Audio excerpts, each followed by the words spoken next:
Hello, it's Claire here from The Therapy Coach, and I hope you are safe and having a wonderful day wherever you are in the world.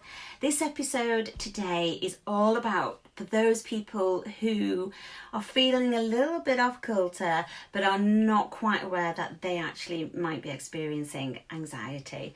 So for those people who are saying, I don't have anxiety, I don't experience anxiety, this is for you. If you are feeling slightly off and you don't know why, then this episode is perfect for you, because what I'm going to be doing is talking about the 4 signs that you can spot to see if you are experiencing anxiety. Whilst you may think that you're not. So a lot of people are struggling with anxiety right now, and they are really not aware that they are actually experiencing, and actually it is anxiety. So I really wanted to talk through that today. I wanted to break it down for you guys so you can experience and identify what you're feeling and if it's a sign that I'm going to talk through of anxiety. If it is, write it down, make a note, because I'm going to be talking about the top tips as well that you can do if you are experiencing any of these activities or any of these symptoms or any of these thoughts or feelings that I'm going to be talking through, and you can write them down and write below the strategies that I'm going to give you to help you with those. So I just want to dive straight on into it so you can identify them. So the top one, a huge sign that you're experiencing activities that you are not sleeping well.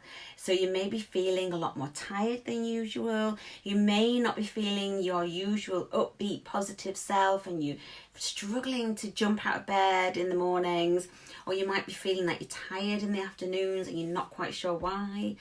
Then you might be experiencing anxiety. You might be a lot more tired than usual. You may be having difficulty falling asleep, or you get sleep easily but you wake up at random o'clock in the morning. And these are huge signs that you are experiencing anxiety. So my top tip is understanding that excess cortisol and adrenaline can have a real impact on your sleep pattern. It can have a huge impact on a negative impact on our sleep. So lay off the caffeine in the afternoon. I'm a little bit guilty of having one in the morning, but I never have caffeine or coffee after 12 o'clock. And create a calming bedtime routine. So it's actually preparing our bodies and preparing our mind to shut down, to prepare for sleep and recuperation, so we can get into our REM cycle and have a really good sleep. And so we're preparing our body and mind for relaxation and going to bed. Secondly, you may feel on edge. So you might be a little bit more jittery than usual. Have you noticed that you might be startled more easily than normally? These are clear signs that you are in a state of high alert. You are hypervigilant and you're in a tense state. So you're in a hypervigilant state. You're looking out, you're watching, and you might not be consciously aware that your body is in a state of hypervigilant or that your senses are on hyperalert. So for this, my top tip is to experience a nice calming meditation, or to practice some kind of yoga, some relaxing yoga, because you may be tightly wound up like a coiled spring ready to pounce, and you're that tense. So you need something that is going to unwind your body and almost like uncoil you from feeling as tight as you are. And yoga is really good for just really relaxing all those muscles that you might be tensing and holding tightly but you're not fully aware.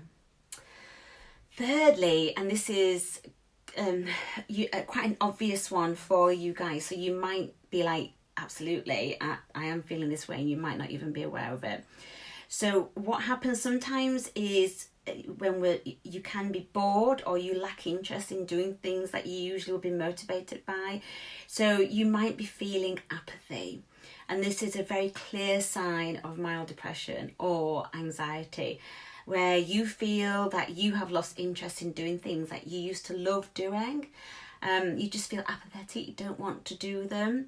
You're in a state of apathy, and our routines have been disrupted, and along with that disruption is our sense of purpose. Our minds and bodies have been thrown off kilter.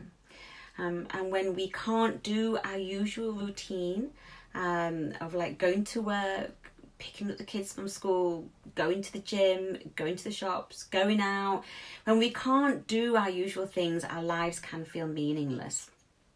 And my top tip for this is to create a daily routine. It's so important to create a daily routine for yourself.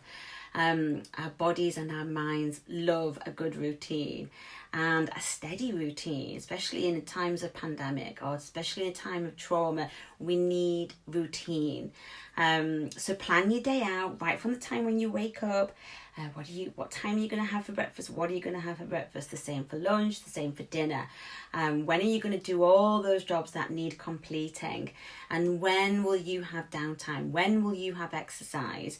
When do you need to do what you need to do? So get all that diarised, get it all scheduled, get yourself into a nice routine. Not a tight one, not a restrictive one, but just something that your body can get into that routine.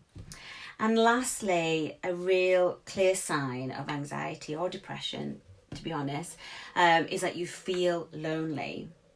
And because everything might not be as available to you right now because of lockdown or because you've experienced a trauma, you might not be able to get out and do your usual things and see your usual people, and you might feel incredibly lonely. Also, anxiety has a sneaky way of making you withdraw from your friends and from your family. You might be thinking things like, oh, I don't want to bother them, or they don't care, or they're too busy with me and my problems, I won't bother them. So what you do is you start to withdraw, which can have a negative impact on yourself, can have a negative impact on your close relationships. And what it does, it impacts that sense of feeling lonely even further. So my top tip is to pick up the phone, get on FaceTime, a Zoom call, or you can do Insta video together. You can do Messenger by Facebook video. Just get online, pick up the phone, talk to people. Find a way that you can connect and reach out to your friends and your family, and this will provide you with a really good connection. You will be there for them and they will be there for you, and you'll be able to support each other, and you'll be nurturing that connection. So they are my 4 signs for you to spot whether you're experiencing anxiety and not aware of it, and the 4 tips along that go with it. So I hope you loved this episode. I hope you found it useful. I really do like to give you guys some useful stuff. If you're taking the time to invest in listening to me, I need to give you something and a good reason to listen, and some strategies. We all love top tips and strategies.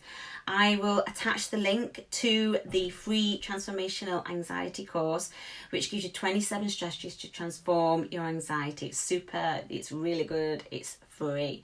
And let me know in the comments below your thoughts and what you're experiencing, and was you even aware that you had anxiety? And also, if there's anything that you want help with or want me to talk about, let me know. I am here for you, and I look forward to seeing you next time. Take care.